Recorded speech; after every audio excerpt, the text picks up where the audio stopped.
Hello guys! Welcome back ulit dito sa aming channel. Ngayon guys, magbibigay tayo ng pa-update sa mangyayari sa susunod na episode ng Walang Hanggang Paalam.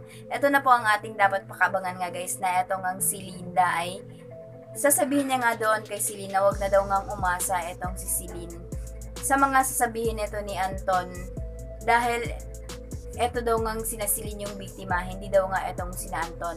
Dahil eto ngang si Anton nga guys ay pilit niyang pinapaniwala etong si Celine na hindi nga itong puso nga ni Robbie yung inilagay doon kay Lester.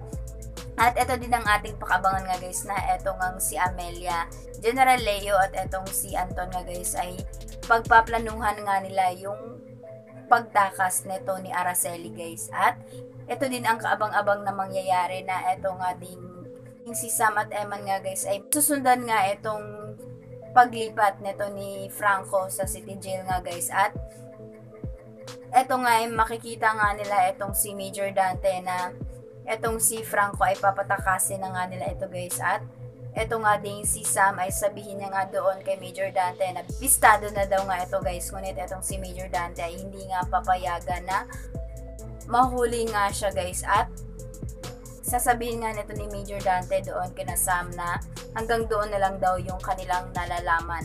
At pakaabangan natin guys kung ano ang mangyayari, dahil magkakaroon na naman ng barilan sa pagitan nito ni Major Dante at kina Sam at Eman guys. Yun na nga po ang pakaabangan natin sa susunod na mangyayari dito sa Walang Hanggang Paalam. At maraming salamat po sa inyong panonood. At sa hindi pa po nakasubscribe, please huwag niyo pong kalimutan na mag-subscribe at click the bell para sa susunod nating pa-update. Thank you!